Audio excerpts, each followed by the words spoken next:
Good morning childrens. Today we are study force. आज हम लोग फोर्स के बारे में जानेंगे। सबसे पहले हम लोग ये जानते हैं कि फोर्स होता क्या है। नाउ फोर्स पुश और pull an object is called force.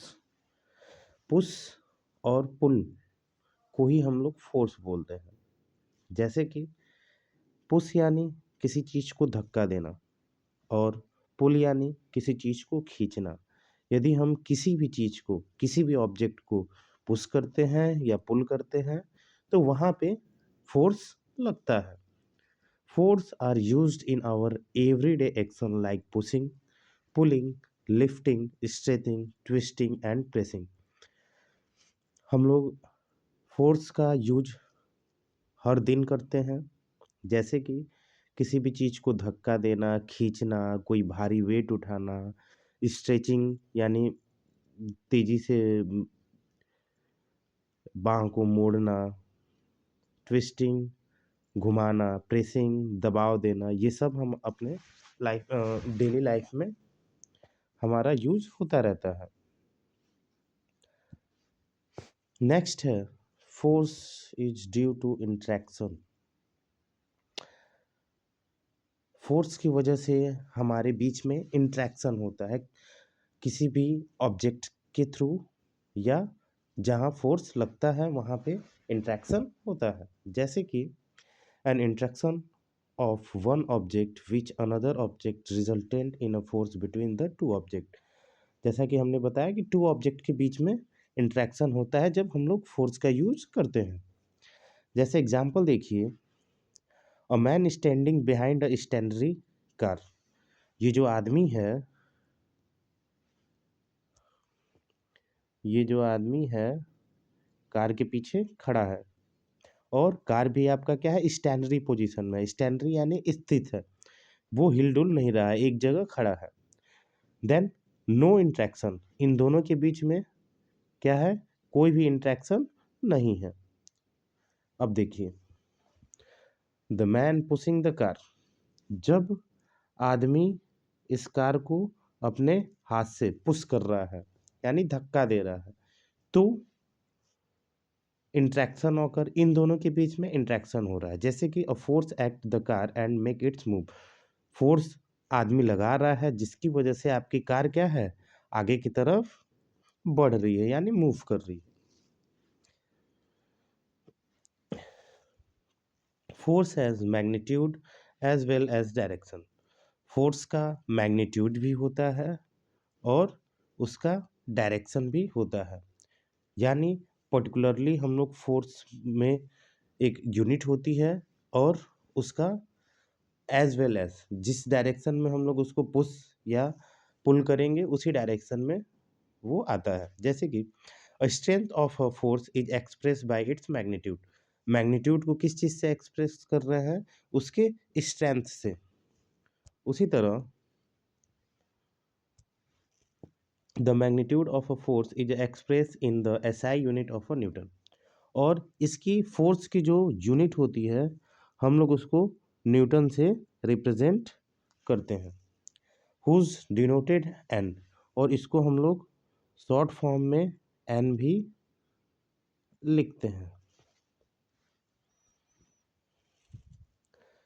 अब दूसरा कंडीशन देखिए, if the two force applied to an object act in the same direction then the resultant force acting on the object equal to the sum of the two force. यदि हम लोग कोई भी force एक direction में लगाते हैं तो जो दो ऑब्जेक्ट का फोर्स लगेगा वो हमारा क्या हो जाएगा, ऐड हो जाएगा। जैसे two men push a heavy box in the same direction and making its move easily. दो आदमी एक ही डायरेक्शन में एक हैवी बॉक्स को पुश कर रहे हैं तो ये आसानी से क्या करेंगे, यहाँ से पुश कर देंगे। Next condition, if the two force applied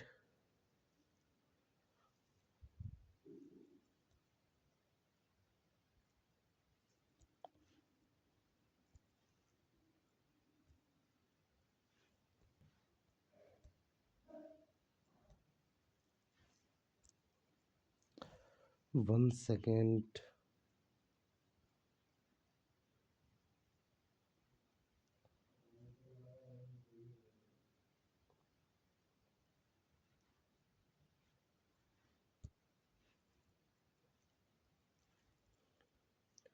दूसरा टर्म्स मिसिंग है। यदि ये भी देख लीजिए, if the two force applied to an object act in the opposite direction then the net force acting the equal to the difference between the two object। मान के चलो कि इधर एक आदमी खड़ा नहीं है और इधर एक आदमी खड़ा है और वो इस साइड से क्या कर रहा है, बॉक्स को पुश कर रहा है। देन इन दोनों का जो फोर्स लगेगा, एक आदमी इधर से फोर्स लगाएगा, एक आदमी इधर से फोर्स लगाएगा, तो जिसका स्ट्रॉन्गर फोर्स होगा उसकी तरफ बॉक्स क्या होगा, पुश होगा।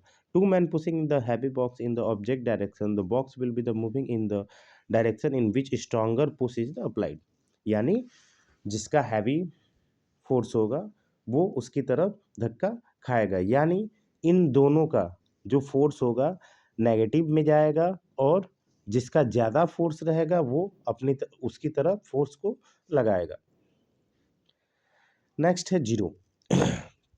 If the two force applied to an object are equal in a magnitude and act in opposite direction then the net force acting on the object is zero. जैसे कि यहाँ पे दो जन हैं, तीन तीन लोग हैं, रस्सी को खींच रहे हैं, यानी इधर से भी तीन लोग खींच रहे हैं, इधर से भी तीन लोग खींच रहे हैं और दोनों फोर्स इक्वल लगा रहे हैं। जब भी इक्वल फोर्स लगेगा तो जो बीच में जो फोर्स होगा वो हमारा क्या हो जाएगा, जीरो कहलाएगा। The rope does not move इधर side the both them pull it the equal and opposite force. क्या है कि ये दोनों लोग इक्वल फोर्स लगा रहे हैं और अपोजिट में लगा रहे हैं।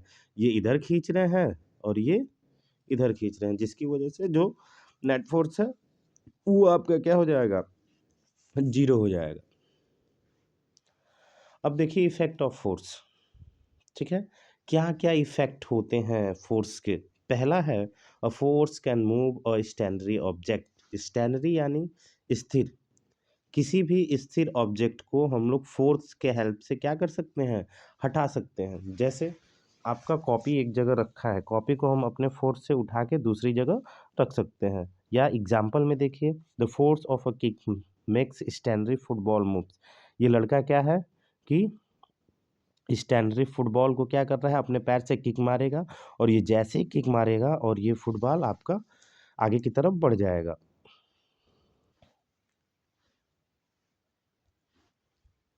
दूसरा है a force can stop a moving object.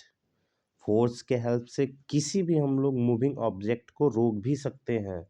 The force apply goalkeeper making the moving a force stop.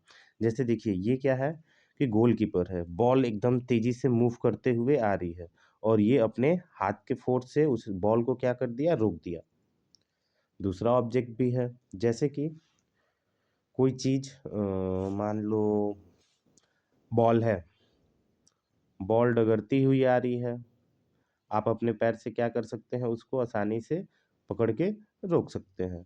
तो ये आपका दूसरा कंडीशन हो गया। तीसरा है a force can change the speed of a moving object. किसी भी मूविंग ऑब्जेक्ट का हम लोग स्पीड क्या कर सकते हैं, चेंज कर सकते हैं। जैसे कि देखिए ये एक हॉकी प्लेयर है और बॉल इधर से आ रही है और उसने क्या किया, ये हॉकी से अपना उसका स्पीड स्लो करके दूसरे पोजीशन में, दूसरे इधर से मान के चलो बॉल आ रही है और उसने इधर की तरफ फेंक दिया। जैसे फुटबॉल ही है, फुटबॉल इधर से डगरते आ रही है, ठीक, हमने पैर से इधर से किक मारा और इसका स्पीड भी क्या कर दिया, हम लोग चेंज कर दिए। यानी एकदम तेजी से आ रही थी, जब पैर से उसको पकड़े तो स्लो हो गया और फिर हम उसको दूसरे डायरेक्शन में मूव करा दिया। नेक्स्ट है a force can change the direction. फिर से आप फोर्स के हेल्प से हम लोग डायरेक्शन चेंज कर सकते हैं। ये देखिए ये बैट है और ये बॉल है, बॉल कोई बॉलर जो है वो बॉल फेंका और बैट से हमने ये कस के मारा और उसका डायरेक्शन हम लोग चेंज करके सीधे बाउंड्री लाइन लाइन के बाहर, यानी सिक्स। फिर कॉपी है, बुक्स है, इसको नॉर्मल किसी डायरेक्शन में रखा है उसको हम लोग उठा के दूसरे डायरेक्शन में कर सकते हैं, या कोई भी ऑब्जेक्ट को हम लोग उसका डायरेक्शन चेंज कर सकते हैं। उसके बाद है a force can change the shape and size. It means force से हम लोग किसी भी चीज़ का शेप और साइज भी चेंज कर सकते हैं। जैसे कि ये देखिए स्प्रिंग, ये अपना स्प्रिंग जो है वो अपने ओरिजिनल साइज में है, ठीक है। हमने क्या किया, दोनों साइड से पुलिंग करना शुरू किया, यानी दोनों तरफ एक उंगली इधर एक उंगली इधर पकड़ के खींचना शुरू किया, तो स्प्रिंग क्या हो गया, फैल गया, यानी एक्सपेंड हो गया, जिसकी वजह से इसका साइज अब ज़्यादा बढ़ गया। नेक्स्ट है types of force. Generally its division in a two terms, contact force and non contact force. पहले हम लोग पढ़ेंगे कॉन्टैक्ट फोर्स। कॉन्टैक्ट फोर्स आपका क्या है? Contact force a force which can be exerted by an object on another object only through a physical touching is called contact force. It means physical touch, यानी हमारे body से वो touch में होना चाहिए, वो हमारा कॉन्टैक्ट फोर्स है। जैसे पहला है हमारा फोर्स जो है वो है muscular force. The force exert by muscular of the body is called muscular force, यानी हम अपने मसल से कोई भी फोर्स लगाते हैं तो वो हमारा क्या कहलाता है? मस्कुलर फोर्स कहलाता है। जैसे कि देखिए ये वेट लिफ्टर क्या कर रहा है, अपने मसल्स के हेल्प से ऊपर की तरफ इसको वेट लिफ्ट कर रहा है, यानी उठा रहा है। उसी तरह ये जो हॉर्स है, हॉर्स अपने पैरों के मसल से ये क्या कर रहे हैं, रन कर रहे हैं, जिसकी वजह से इसमें जो गाड़ी लगी हुई है पीछे जो बैठे हुए हैं वो लोग मूव कर पा रहे हैं। तो यानी यदि हम अपने मसल से फोर्स लगाते हैं तो वो हमारा मस्कुलर फोर्स कहलाता है। नेक्स्ट है फ्रिक्शनल फोर्स और friction. The friction which always oppose the motion one body over the another body is called frictional force. Frictional force क्या करता है कि किसी भी फोर्स को अपोज करता है, यानी रोकता है। जैसे ये देखिए हम आगे की तरफ पुश कर रहे हैं, लेकिन फ्रिक्शन आप, और एक बात, ये बात समझने से पहले ये बात समझो कि फ्रिक्शन हमेशा किसी टू ऑब्जेक्ट के बीच में लगता है। जैसे कि हमारा एक दूसरा ऑब्जेक्ट हुआ और एक जो दूसरा ऑब्जेक्ट है वो हमारे ग्राउंड सरफेस पे है। जैसे ये देखो नीचे है, ये एक बॉक्स है, ये इधर से क्या कर रहा है, फोर्स लगा रहा है, यानी पुश कर रहा है, लेकिन फोर्स ऑफ फ्रिक्शन नीचे की तरफ हमारा क्या है, फ्रिक्शन का फोर्स लग रहा है, यानी रगड़। फ्रिक्शन को हिंदी में हम लोग रगड़ बोलते हैं। तो ये क्या कर रहा है कि रोकने से, मतलब इसको स्लाइड करने से ये रोक रहा है, यानी अपोज कर रहा है। यदि मान के चलिए कि यहाँ पे हमने क्या कर दिया कि ढेर सारा ऑयल गिरा दिया, तो ऑयल गिराने से फ्रिक्शन क्या हो जाएगा, लेस हो जाएगा, यानी फ्रिक्शन बहुत ही घट जाएगा, जिसकी वजह से हम आसानी से इसको पुश करेंगे तो इजी वे वो आगे की तरफ मूव हो जाएगा। यानी फ्रिक्शन क्या करता है, किसी भी चीज़ को रोकता है।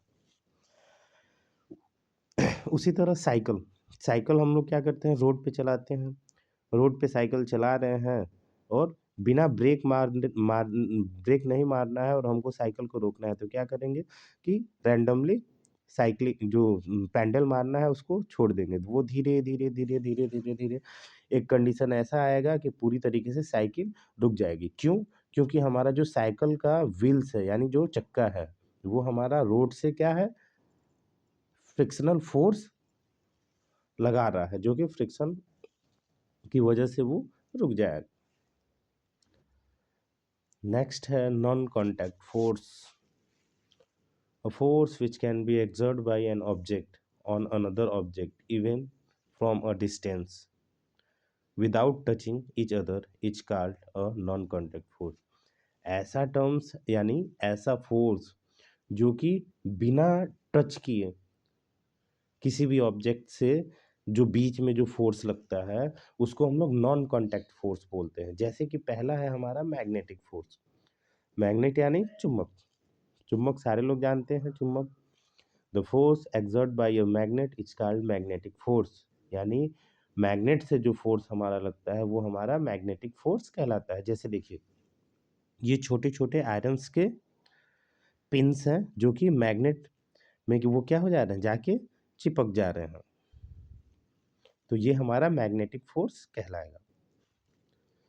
नेक्स्ट है electrostatics force. The force exert by electrical charge object is called electrostatics force. ये शॉर्ट टर्म के लिए कोई इलेक्ट्रिक चार्ज बॉडी से हमारा जो फोर्स अट्रैक्ट होता है वो हमारा इलेक्ट्रोस्टैटिक्स फोर्स कहलाता है।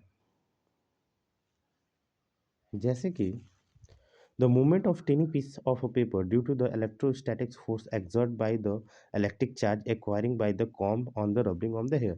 हमारी जो बॉडी है वो आपका क्या है, कंडक्टर है। और बाहर जो हमारे हेयर्स हैं, हेयर्स में हमने क्या किया, कॉम्ब को प्रॉपर रगड़ना शुरू किया।